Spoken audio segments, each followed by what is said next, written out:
আসসালামু আলাইকুম করে যাচ্ছেন ধানের শীষের বিজয়ের জন্য। আমার সামনে আলমডাঙ্গা উপজেলার বিভিন্ন ইউনিয়নের নেতৃবৃন্দ, আপনারা অনেক কষ্ট করে যাচ্ছেন। আমার ডানে সমস্ত ইউনিয়নের মা বোনেরা, আপনারা দীর্ঘদিন ধরে ধানের শীষের বিজয়ের জন্য কষ্ট করে যাচ্ছেন।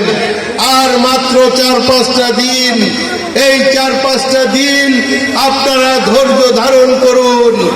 এই 4-5টা দিন আপনারা একটু কষ্টটা বাড়িয়ে দেন।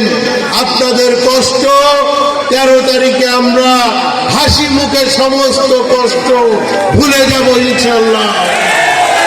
আমাদের বিএনপির যত নেতা কর্মী আছেন, আপনাদেরকে আমি স্যালুট জানাই। এই আলমডাঙ্গাবাসীকে আমি স্যালুট জানাই। যেভাবে আপনারা খেয়ে না খেয়ে, যেভাবে আপনারা দিনে রাতে আপনারা ধানের শীষের পক্ষে যে আওয়াজ তুলেছেন, আপনাদেরকে আমি স্যালুট জানাই।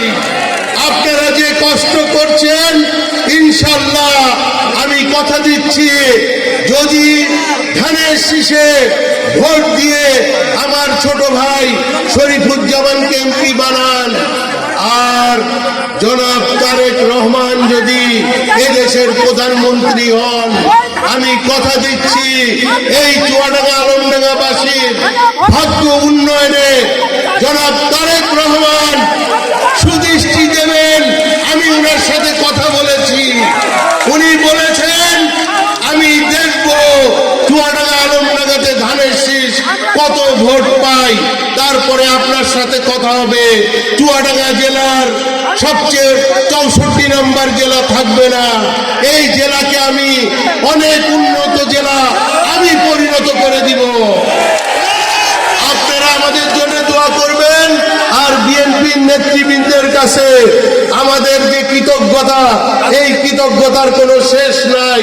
আমার পরিবারের যে কৃতজ্ঞতা, এই কৃতজ্ঞতা, এই ঋণ আমরা কোনোদিন শোধ দিতে পারবো না। আপনারা আর 4-5টা দিন কষ্ট করেন, আমি কথা দিচ্ছি আমরা বারবার আপনাদের মাঝে ফিরে আসবো।